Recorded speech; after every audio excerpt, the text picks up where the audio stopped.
You're listening to the Wordslinger Podcast, episode 112, Going Global with Joanna Penn. This episode of the Wordslinger Podcast is brought to you by Draft to Digital. Convert your manuscript, distribute it online, and get support the whole way at drafttodigital.com. It's the Wordslinger Podcast, where story matters. Build your brand, write your book, redefine who you are. It's all about the story here. What's yours? Now, here's the guy who invented Pants Optional, Kevin Tomlinson, the Wordslinger. Wordslinger. Hey everybody, this is Kevin Tomlinson, the Wordslinger, and if I sound a little raspier than usual, it's because I am sitting in an RV park in Austin, Texas, having just gone through this Smarter Artist Summit all week long. So last night we kind of rounded things up with karaoke, which is why my voice sounds the way it does, and because I do love me karaoke. I do. Man, I really was. I kind of shut the place down, actually. As they were closing out the room, another song came up, and I sang everybody out of the room. So I love it, man. Anyway, so Smarter Artist Summit, I just want to talk a little about that real quick, because I know a lot of you listening were there. You're probably not listening to it the day this releases, actually. If you're anything like me, this is a rough day for you so far. I had a little too much to drink, I think. So anyway, I was at the summit all week. Draft to Digital actually sponsored the summit. So I was here with Dan Wood. Here's what I love about this thing. Okay, there were some complaints, and I kind of understand where some of it's coming from. Complaints that there was too much basic material for the advanced folks in the room. I understand where that's coming from, because there were a lot of basics, a lot of things that any of us who've been in the game at all for any length of time already know. That said, there were a lot of people in the room who were some folks hadn't even published a book yet. We're still working on one, hadn't even started one yet. So they were there to get that information. So it's very valuable to them. And some of it serves as a great reinforcer for us if we're already publishing and doing this business. Frankly, there were a couple of things. It wasn't like new information for me, but there would be things that suddenly something clicked, and I'm like, I knew that, but I'm not doing that. It set me back on sort of a path, we'll say. But then the value for me and for a lot of other attendees, it really came down to the connections, the networking, which is a term that these days I kind of hate to throw around, because networking has become this sort of, gun finger, wink, we're networking kind of thing. And that was in no way what this was, really. First of all, this is a community. It's a great community. Everybody there is so in tune with everyone else. Like, everyone wants to help, everyone wants to contribute, everyone has advice. They've done things that no one else has done, or have tried things. It saves you as the author a lot of time to talk to some of these folks, your fellow attendees at a conference like this one. But there were some big name folks there as well, that we all got to kick around with. There were a couple of representatives from Book Pub there, and I actually had drinks with them last night. And there's so many exciting things that can come out of those relationships. Now, for us at Draft to Digital, there's a certain direction that things can go. But as an author, I talked to folks last night that, I actually got information I never had access to before. I got perspectives I never would have had. I made connections with people that I otherwise would never meet. There are going to be many future podcasts and interviews that come out of that conference. So I'm very excited about how it all went down. So if you have not attended, this is my second year. They've only had it 2 years. I went to the Colonist Summit 3 years ago, and that was a career changer for me.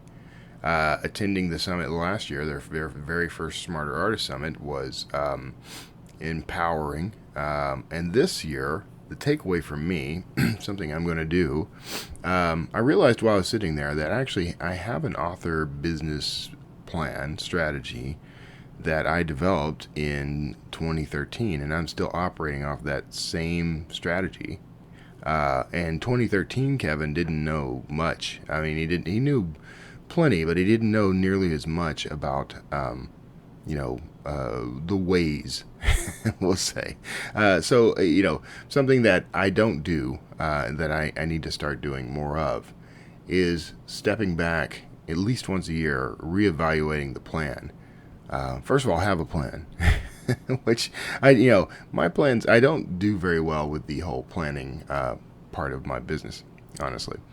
I'm a pantser, man. What can I say? They used a phrase, pantsing at life, and I heard that, and it's like, yeah, that's exactly what I do. I pants at life. That can have its benefits, its ups and downs, but some of the downs can be a little overwhelming. So it's better if you can sit down, put pen to paper, put fingers to keyboards. I'm probably going to do this on paper first and then type it up, but write out your plan. I talked with Ben Hale. All right, I'm going to reach over the microphone here. You're going to hear some paper rustling because I made a note Ben Hale, if you don't know him, is an author. He was introduced to the Smarter Artist Summit by the guys from Podium. He is, if you were there, he's the guy who stood up and for 2 years in a row has memorized the names of everyone in the conference, literally everyone in the conference, and had us all stand up and named us one by one, and just memorized everyone's names and details about them. And he said something that is pretty awesome that I want to repeat here. He's been asked about it. It's like people kind of think of it as a party trick or whatever, but he actually has a deeper meaning behind it, which was, you're worth remembering. And tears come to his eyes, and tears come to everyone else's eyes, and it was a very poignant moment. And it's true. Like, you're worth remembering. I'm worth remembering. This parlor trick that he does is so much more than that. So pretty amazing. But in a conversation I had with him afterward, we were talking about goal setting and prioritizing and that sort of thing. And one of the things that he was saying was, basically in terms of prioritizing, get a sheet of paper or open a Word document or whatever you're comfortable with. Make 2 columns and on the left-hand column, list everything you do. This is what I do. This is my typical day. This is everything that comes out of my day. Or these are the things I do throughout the week, or in my job, or in my author career, or whatever. And then on the right-hand column, for each line, write what you get out of it. And it's not a new thing. I've heard this before. This is something I've experienced.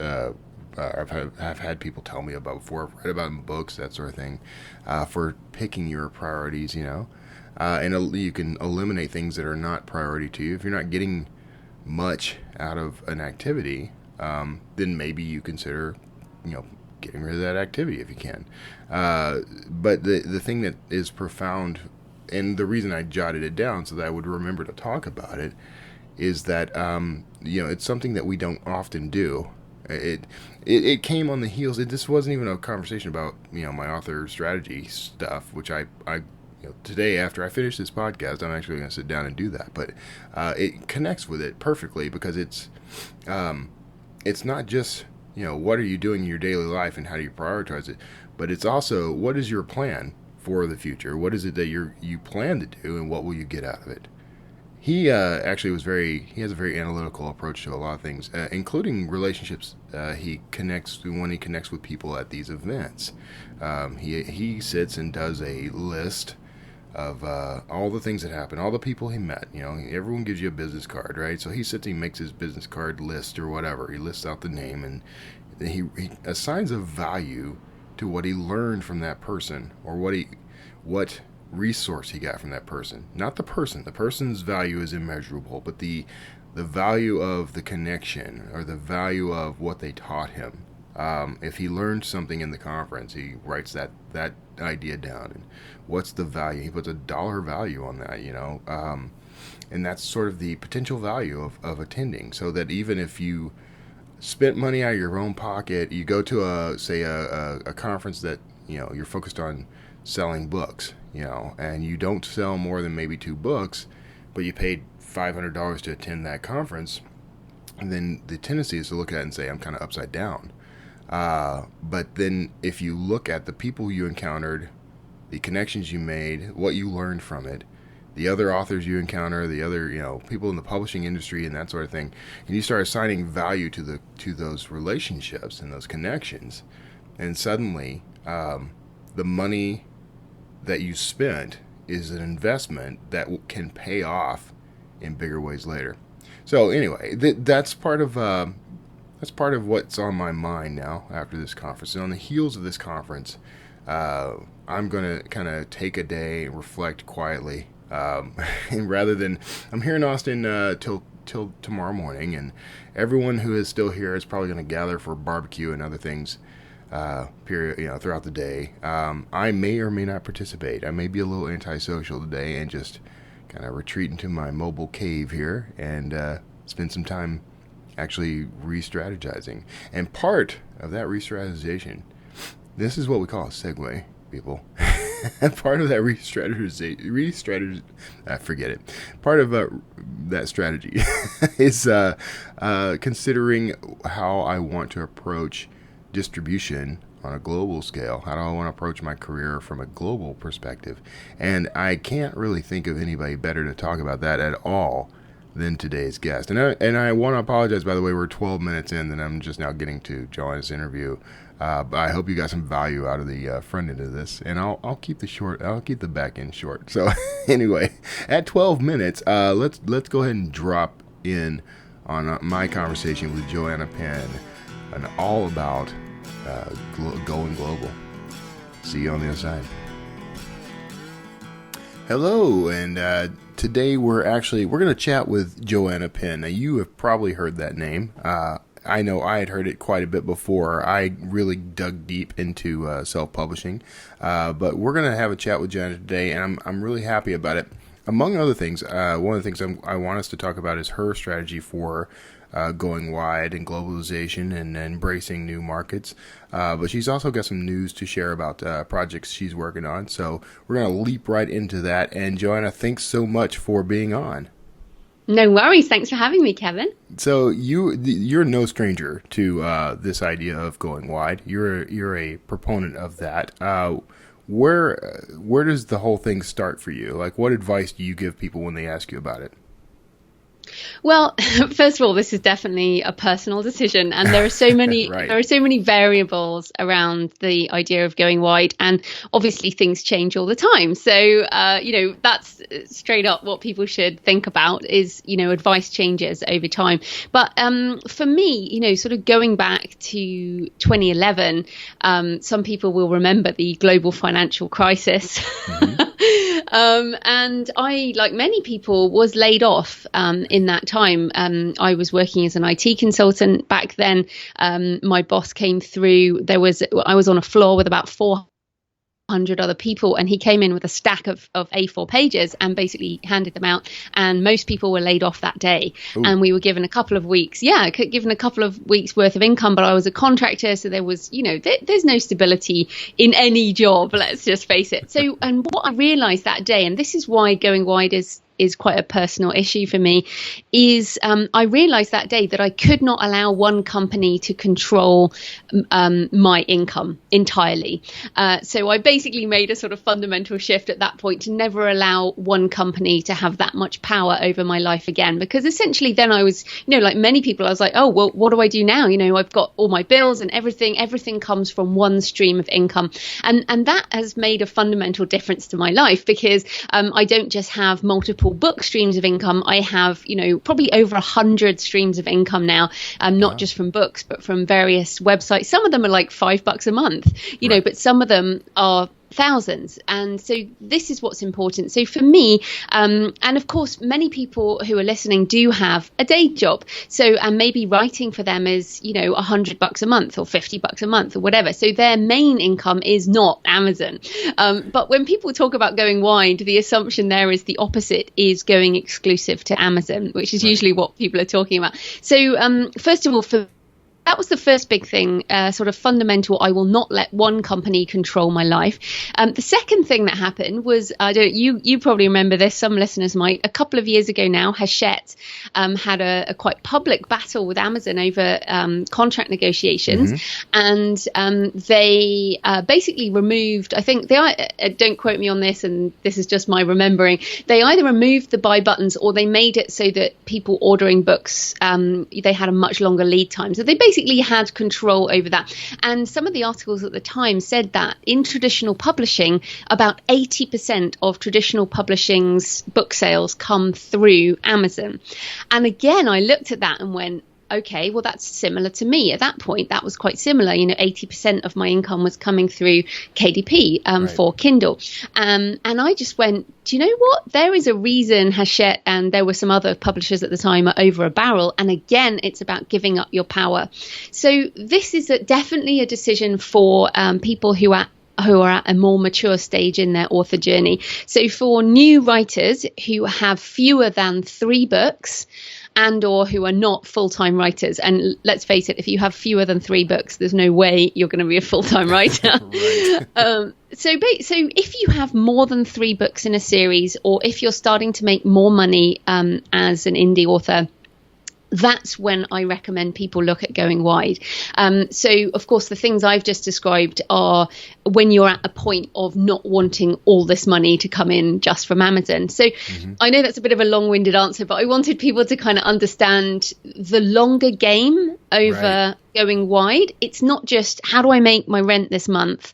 And of course, for some people, that's why KDP Select and going exclusive is a good idea.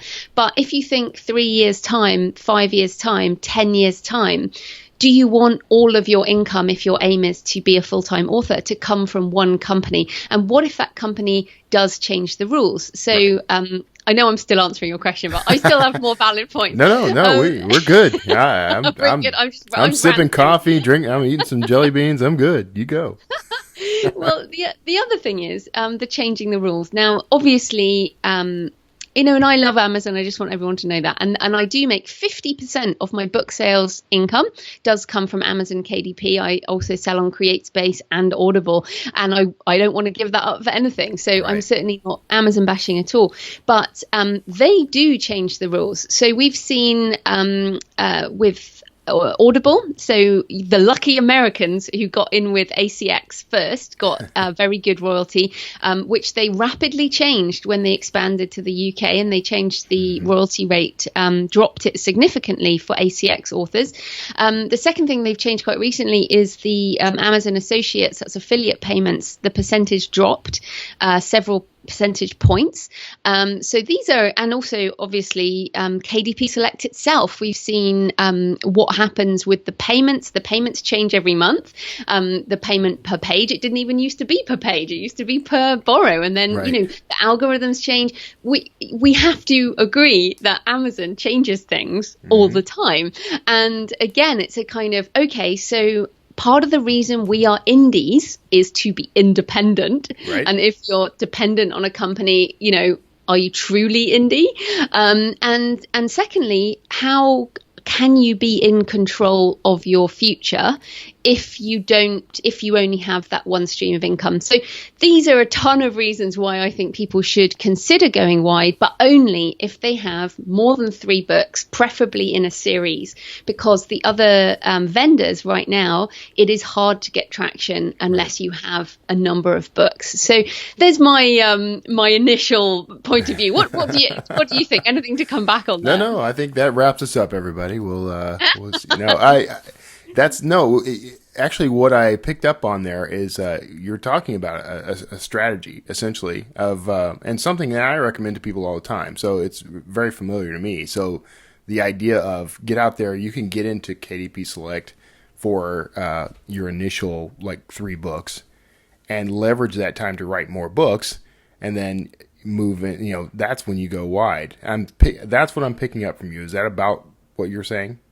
Yeah, definitely. Yeah. And, I think the other reason, so let's sort of flip that's definitely true for the US. Right. And that is still the biggest, the biggest single market, although I do my annual sort of look at my book sales, and in 2016 the US was only 45% of my book sales. So the other countries have now started to outsell the US together, so it's still the biggest single market. But if you think about the rest of the world, what's happening right now, so as we speak, I don't know when this will go out, but as we speak, Amazon just bought soup.com, and I know it's Amazon, but it's what I'm seeing what Amazon does as a business is they're looking for the growth. So what we're seeing in America is ebook growth has slowed or almost stopped. So, in some genres, it's 70% digital. In some genres, it's 30% digital. But the fact is, 7 years ago, it was 0% digital. So the growth has happened, and maybe it will stop altogether. Maybe it will hang there. But in Amazon just bought soup.com, which is the biggest e-retailer in the Middle East, which is basically at 1% digital right now. So if you think that the rest of the and then Kobo is in 190 countries. Right. They've just done a deal in the Netherlands where they're looking at doing some not KDP Select as in going exclusive, but in terms of borrows and that type of thing. We've got in the Far East, in China, we've got a company like Publish Drive, which is getting in there with these Chinese retailers. We've got Latin America, all kinds of things happening. India, where digital sales are currently less than 1%. So the growth in the next 5 years is going to be global. And then you've got to say, okay, so who's best positioned? So Kobo, again, is owned by Rakuten, which is Japan's largest e-commerce company.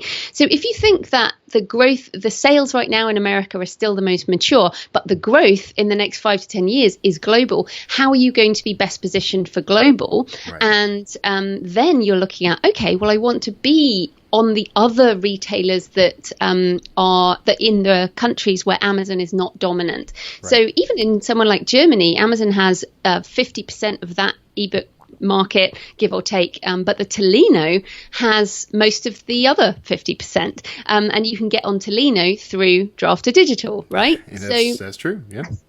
There you go. A little self-plug there. Yeah. Yeah. Well, why not? And I used it after digital, so hence why I'm here. But this is the other thing that I want people to think. And again, it's a strategy. It's what you're saying. But right. The truth is, with the other markets right now as well, the other countries, again, you're looking at a strategy. So I'm 42. I'm fully expecting to be doing this for at least another 42 years. I would hope more than that. I'm kind of aiming for the over the century exactly. With longevity and all that. But also, copyright is 70 years after we die. Now, we cannot think. So I'm going to just say, let's say 140 years time when my copyright runs out. How can we say that the situation will stay the same? It absolutely won't. Yeah. So how can we best position ourselves for that type of global expansion? And I think that is by building a readership in other countries. So through Kobo, and they have the best breakdown of country sales. I've sold books in 83 countries. That is, I have actually sold them. They are for sale in 190, but I have sold in 83. So, I mean, that's super exciting to have sold books in Africa and, Latin America and Asia and all these places where you just wouldn't expect to be selling. So that's the other strategic thing is, okay, all well and good to be US dominant right now. Mm-hmm. But what's the market going to be in 5 years' time? I might be the new Dan Brown of China, or right. or of Paraguay, or of a random country that I could never have expected, and that can only happen if your books are actually there. Yeah. Okay. 2 questions then, and they're related. 1, are you doing translations for all these countries? And 2, how are you marketing to these countries? So no, these are all books in English. Oh, really? So, okay. Yep. This is super important. go look up, people, or you can put it in the show notes, on Wikipedia, the list of countries that speak English, and it's pretty much everywhere. So, I mean, even like I have a lot of German friends, like in Europe. I know, and again, this is something that Americans, I think, forget. I mean, a lot of Americans speak Spanish, right? Right. Because I think it's, soon will overtake English as like the biggest language in America. Right. But in Europe, most Europeans, I mean, British people are terrible. We're just ridiculous with languages, but most Europeans will speak English as well. Many educated Europeans will often read in English. So in Germany, my book sales there are in English. So this is really important to people. There are also something like 120 million English speakers in India, and they are the educated middle class Indians with money. There's only 60 million in the UK. So you're looking at twice as many English speakers in India than Britain. The same in China. If you think about the size of these populations and the number of who speak English, that may help to give people a sort of, perspective on language. The other thing, I'm a bit of a futurist. That's fine. We've got some, Google Translate technology, Yes. and, some of the things that are coming. And there's a book that's just come out recently called The Fourth Transformation by Robert Scoble and Shel Israel, which I'm pretty excited about, which is about augmented reality. So I see a point where, they already have it where you can speak into this headset, and the other person can hear it in their language. So we're almost at the universal translator kind of level. I see the same thing happening with books, and probably nonfiction first because it doesn't have nuance. Right. But I'm pretty sure it's going to happen where you can put on your augmented reality glasses, for example, look at a book in English and read it in German. I think this is going to be a massive change in the translation market. Now, it's probably 10, 20 years off. But Maybe. Again, we're talking about a big scale technologies here. So I think there's a lot of things coming that will mean language is not such a barrier. But for now, just write and publish in English. No need to go down the translation route. And in fact, I have tried self-publishing translations and they've been pretty dire. They've cost me money. And the main thing is you can't market in another language. Right. So I've gone back to trying to license my rights to traditional publishers in other languages. Really? Okay. Yeah. Yeah. What was the other half of that question? Just how you're marketing to these other countries. Oh, right. So the other thing, so let's assume we're doing marketing in English. It's what people might have forgotten is that the internet is global. Yeah. So if I look at my traffic for the creativepenn.com or JFPenn or the audience for my podcast, again, it's not all English speaking countries. I have listeners to my show in China. I have listeners to my show in Africa. I have one of my beta readers for JFPenn, which is my thriller name, is in Rwanda, which I just love. He's a professor in Rwanda at a university, and that is really cool. So what you've got to think is people all over the world are doing exactly the same type of searches on the internet. They're on Twitter, they're on Facebook, they're on all the things that we are on in the West and other things, obviously. But people find us in the way that they find us. Also, if you think about this with something like Kobo, and think about my reader in Rwanda, for example, he doesn't have Amazon in Rwanda, but he can get Kobo. Kobo doesn't have, you can choose not to put DRM on your ebooks. Right. So people can buy them in other countries. It's much easier to buy them that way. So that's what's kind of exciting about, the marketing. What you've got to think is, okay, I'm not just marketing to people who I assume are just like me, who live in an RV in America, right. Or a house, flat in Bath, or people who are our age, are married, whatever, white. You just can't assume that. You just have to put your stuff out in the world, and the people who are interested in your stuff will find it. Like religious conspiracy thrillers. My guy in Rwanda loves that stuff. Right. And he's probably a better market. In fact, I know he's a better market than people who live around the corner here in Bath, who are very literature focused. Right. So that's what you've got to think about marketing. Just keep doing the stuff you're doing, but consider that people will find it from all over the world. I love every single thing about that strategy. Right. I especially like that I don't have to worry about translations, because that was heartburn of mine that I've been working on because it's expensive.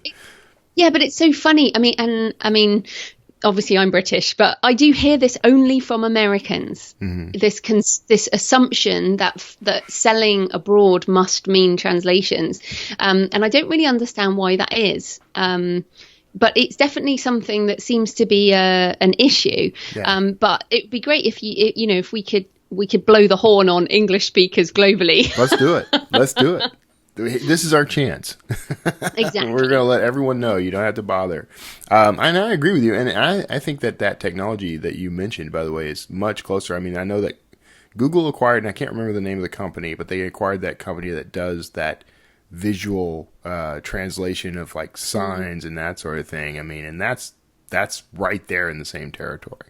So I'm pretty sure that's coming. It's pretty amazing. Yeah, I mean, if people listening, if you Google like universal translator, or you'll see where the technology is, and it is pretty amazing. I agree with you. It's just that a lot of this stuff hasn't quite filtered down, and of course, amazingly, the book reading and writing side of people are not quite up with technology. Often we shy away from technology, but I'm pretty excited about that. I know the publishing industry probably wouldn't be, but I think it's pretty exciting. And to be clear, the traditional publishing industry.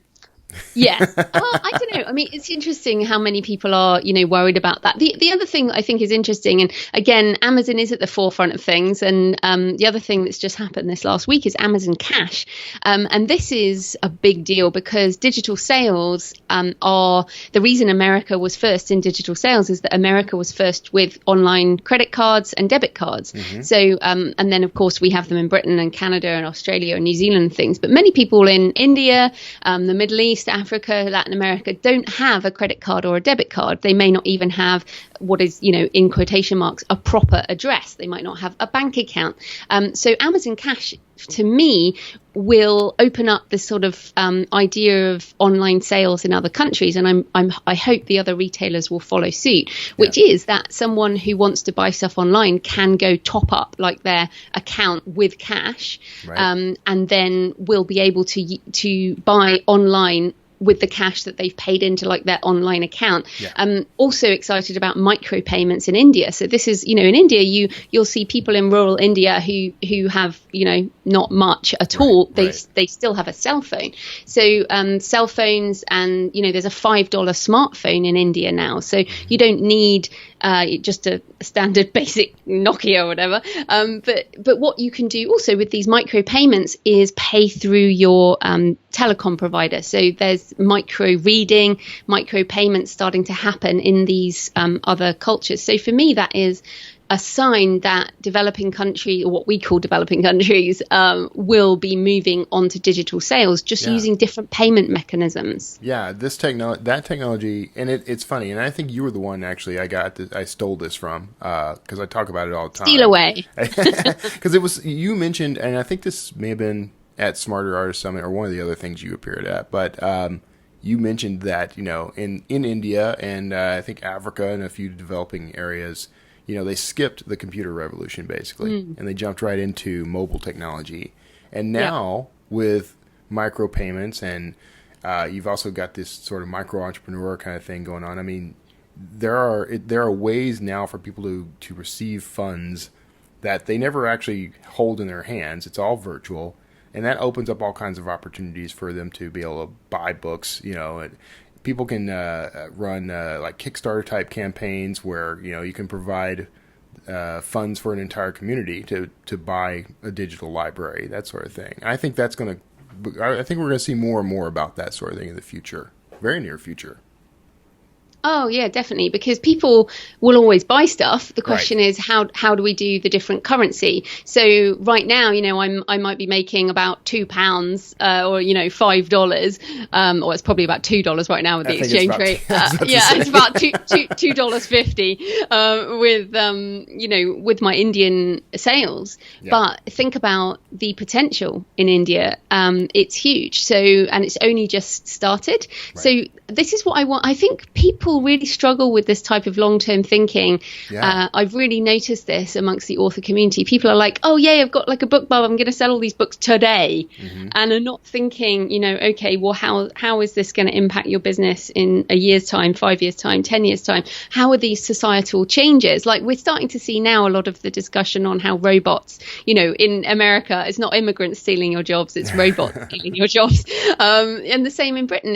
Society is changing. And I think this is another reason I want to almost hedge. I mean, again, we're talking about currency here, the global state. I'm doing very well with the pound being weak because I get money in US dollars. Those authors in America who earn in pounds in the UK are making less money. Right. These type of global shifts, will mean that it's better to have an income in multiple currencies because in some way you're sort of hedging against things changing. Yeah. What if sales in America, what if that is the limit? What if 70% is the limit? How are we going to share that? Out, but then the pie is not just America. That's the point. The pie is much, much bigger. So I guess, there's so many things that I'm excited about, which revolve around the global industry, the global book buying public expanding. So you've just got to think, okay, so India is nothing right now in terms of digital sales, right? But imagine that it's like America was in 2011, where the Kindle had just come out. People were like, what is this? No one's going to read on this. That's just not going to happen. And yet the whole industry has grown up around this.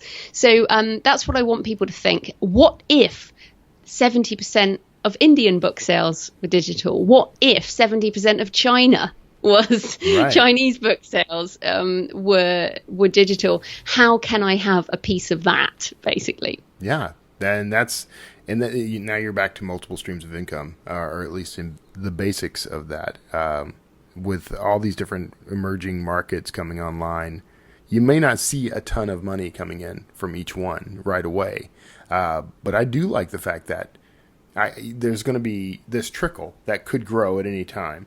I don't mind that my books may be selling for, a bit less in India, frankly, if it means that I'm establishing an audience there. There are quite a few people in India, so if I can get a big chunk of those, any given percentage, really, of the Indian population reading my books, I'd be very happy. And again, just coming back to that multiple streams of income, isn't it better? Like instead of getting let's just leave it at $100 from one company, you're getting $10 from 10 companies. Exactly. Or 10 streams of income, because then, if you lose one, you only lose $10. Whereas right. With the other one, if they change the rules, so we've seen it with a lot of the people who were doing well in, KDP Select volume, version 1, there was a massive shift in who then was making money when they changed the rules. So this is the thing. It's like, okay, so I need to protect myself. And I mean, I say this as someone who, my husband I left my job in 2011. My husband left his job in 2015. So, we're making our whole living on the internet. And we were actually talking the other day, what are the potential threats to our livelihood? Yeah. What could take away everything? And the only thing now is the internet. And I'm like, do you know what? If the internet goes, a lot of people are in trouble. Well, that's what I was going to say. If you've got that problem, there are probably bigger problems to worry about. So income isn't going to be an issue. And on the topic, because something you said triggered this, because I typically describe the multiple threads of income or streams of income in terms of what I call the Lipton tea method, which is funny, but it's Lipton tea actually sources tea leaves from hundreds of different places to make their tea products, right? So if there's a blight or drought or anything that affects any given region, their tea remains consistent all the time. So they've always got the same product, and it's the same sort of thing with this diversifying your income. Like if there's a drought in the form of Amazon just changed their rules again, and now you're making less money or whatever, you don't have to worry about that because you've got all these things sort of compensating for it.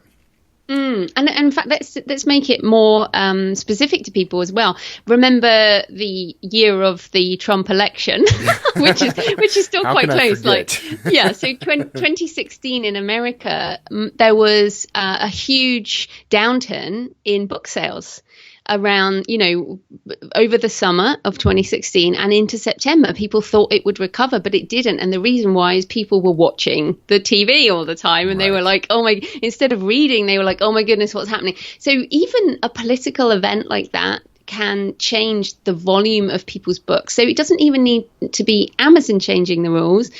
It can be things happening in the wider world, like in Britain, we've just had Brexit. So we mentioned the exchange rate changing there. I mean, I know people in Britain right now who have lost jobs or, and things that are now going to be lost because of Brexit. Now, an individual cannot control a situation like that. All we can do is try and protect the future we want and the current state of what we want. So I know, again, a lot of what we're talking about is future state, but just coming back to going wide, Mark Lefebvre will say it from Kobo, and if the Apple guys ever spoke in public, they would say it. It takes at least 6 months to a year, I would say, to build up an income stream from the other sites.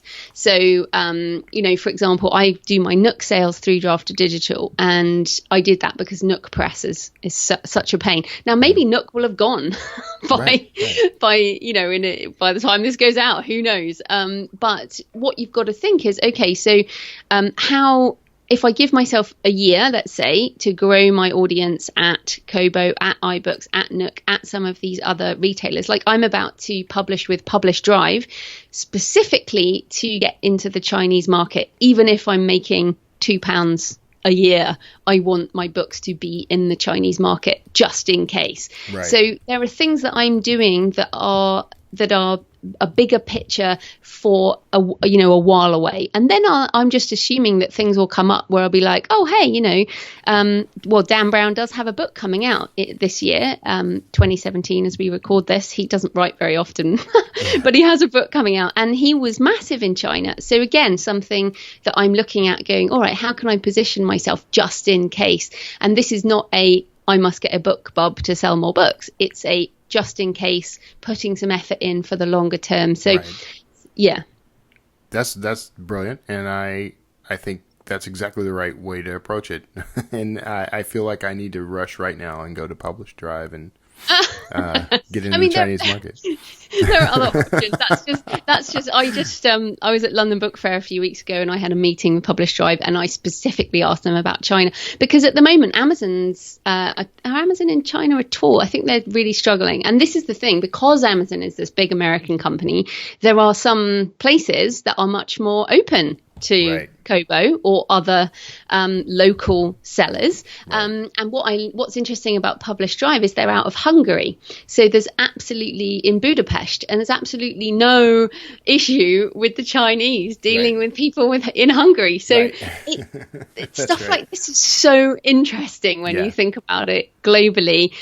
So yes, Publish Drive, I'm not on there yet, so I can't recommend it to people, but obviously, like, Draft to Digital is normally the first place people will go, or Smashwords when they start to look at going wide, and then looking a bit further. So Publish Drive does Google Play, which again still has a market, for some people, but they also have a ton of Eastern European and Asian ebook vendors, which Draft to Digital doesn't have, and neither does Smashwords. So I think that's the thing, is to start thinking about the ecosystem of self-publishing being bigger than what it has been over the last few years. Yeah, I agree. Yeah, and it's an evolving market, and Draft to Digital, of course, is picking up new vendors all the time. So just to put that out there, but there's lots of avenues to explore. Almost too many, honestly. But it's worth it. It's worth it. Okay. Well, I think we've covered everything pretty well, and I appreciate you taking the time to chat with me. And I know this is a little different than the normal tack we've taken with podcasts in the past, but I'm hoping this catches on. So thanks so much for being on. No worries, Kevin. If people are interested, I have my own podcast at thecreativepenn.com. That's Penn with a double N. So come on over there if people are interested. And you can also check her out at you got thecreativepenn.com, and you've got your books are available on jfpenn.com. Indeed. Yeah. What's Curl Up Press? Give me the 30-second rundown of Curl Up Press. Oh, okay. So Curl Up Press, basically at the end of last year, we were like, okay, we want to sell rights to foreign publishers. Okay. And my two brand websites being The Creative Penn and JF Penn, we wanted to do it in a more professional way. So Curl Up Press is basically a small press set up for Joanna Penn and JF Penn's books.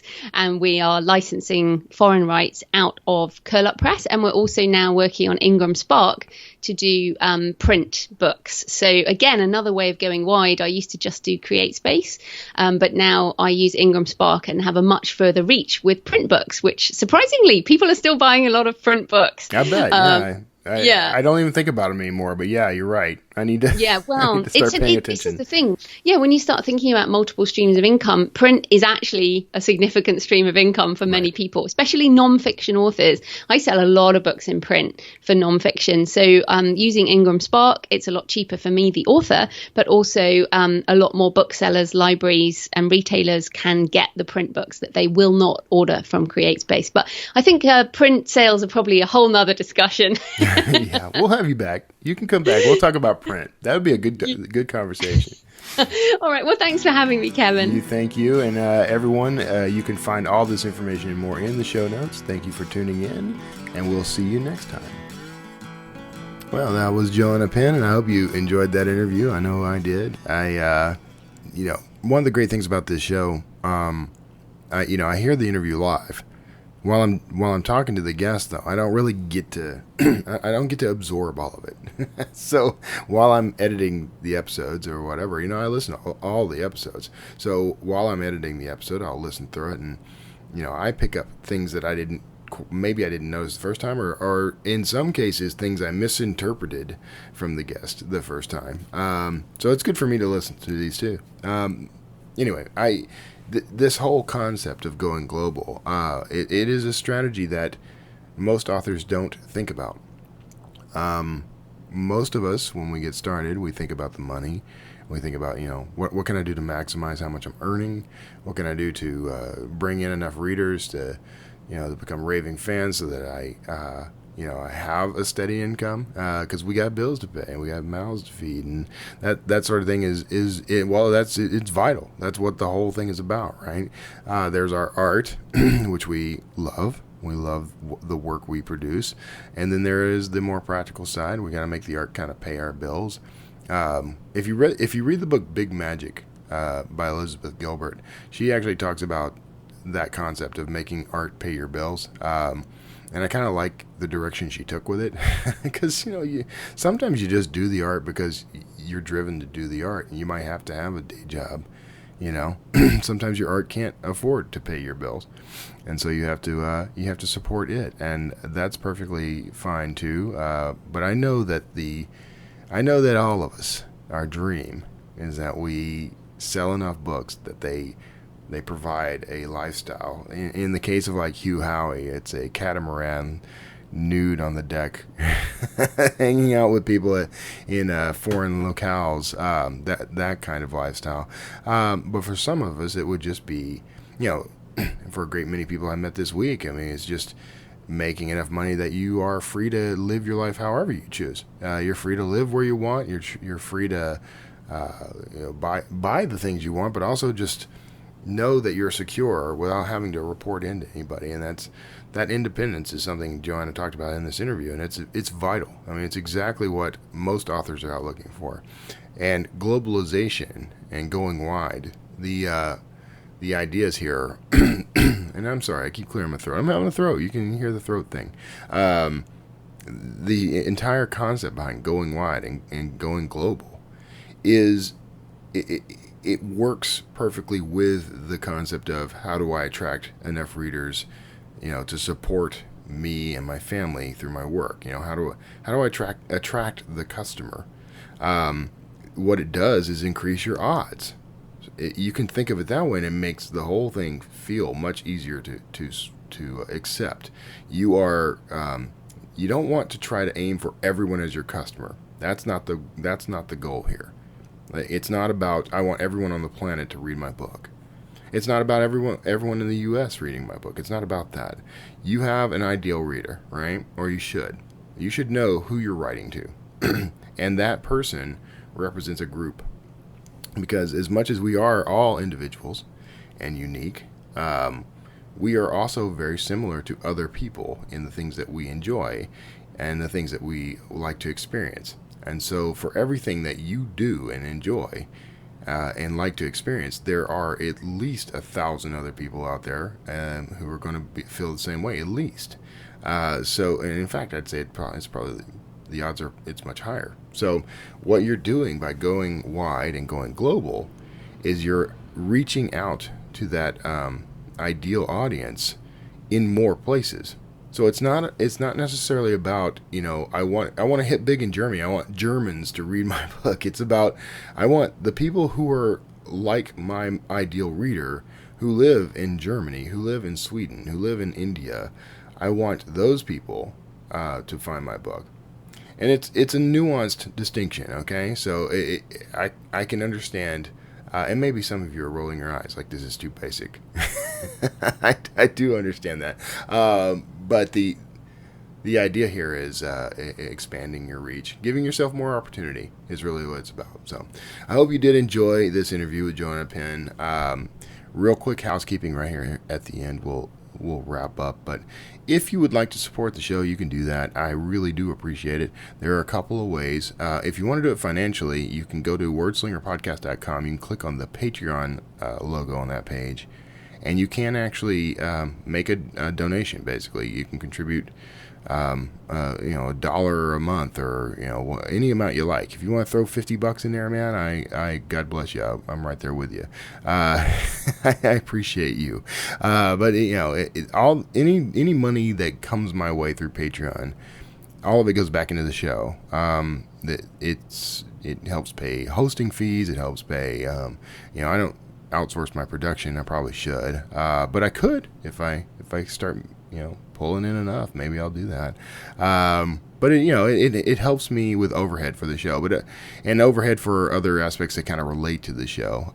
So if you want to give financially, I appreciate it.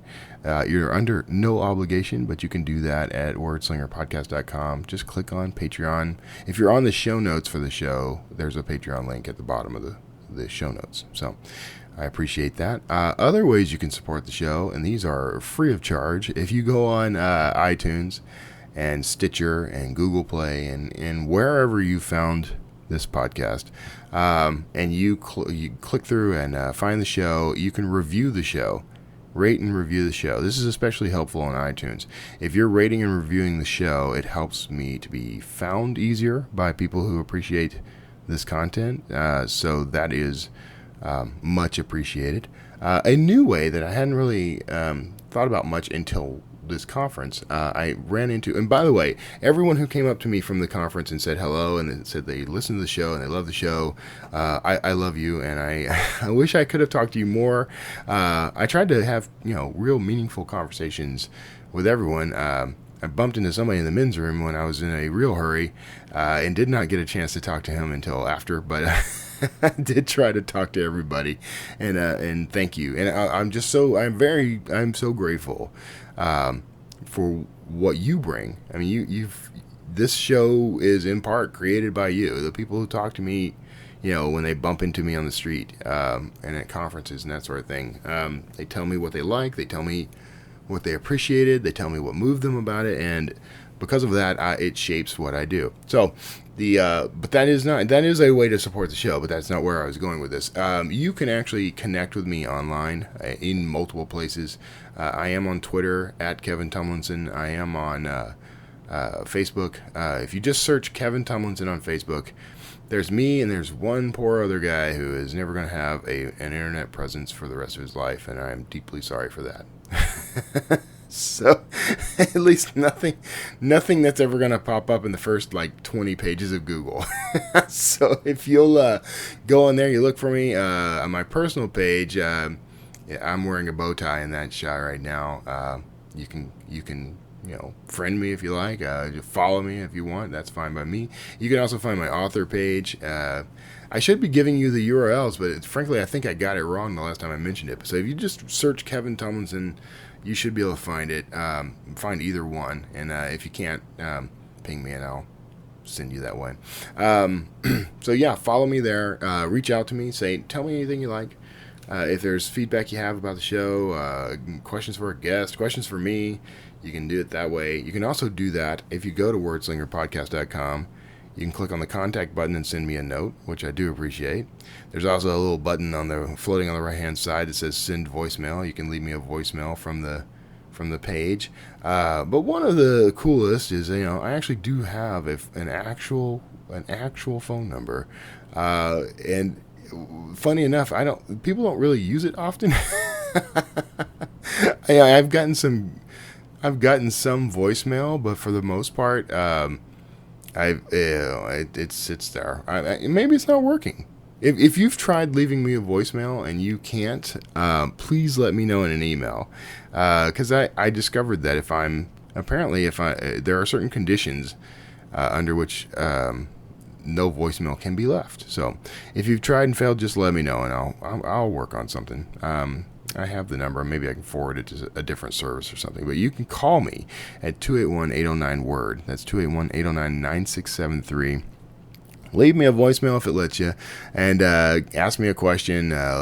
Give me some feedback on the show. Whatever you like. I appreciate that. And I will, unless you tell me otherwise, I'll play that voicemail on air. You can tell me I don't want it played on air. That's fine by me.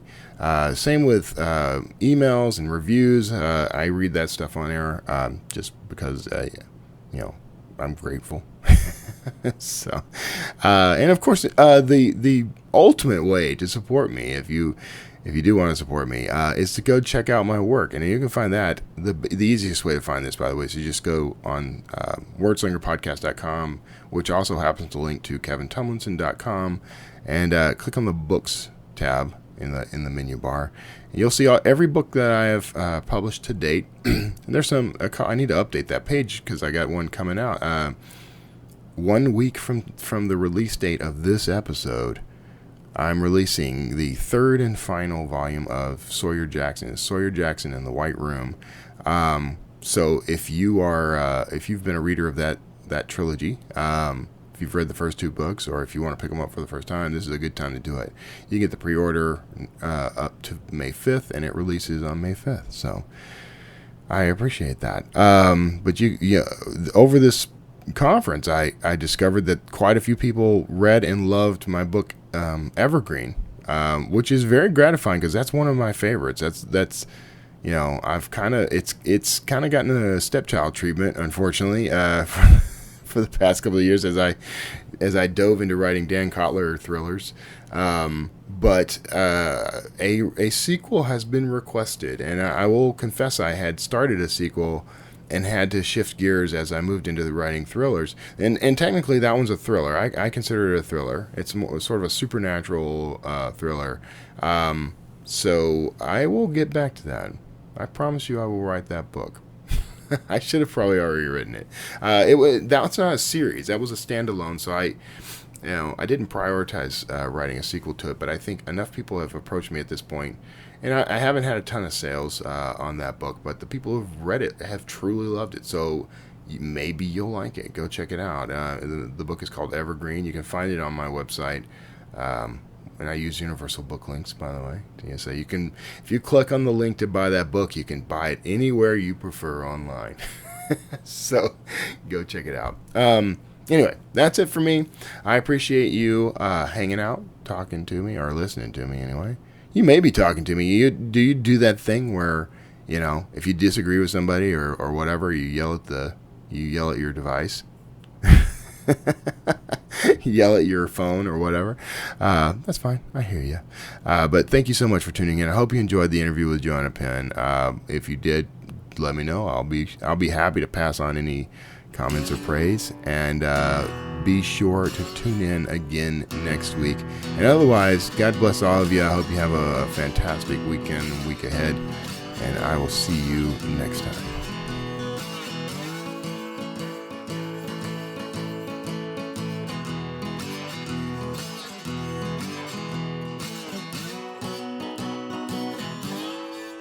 Word slinger.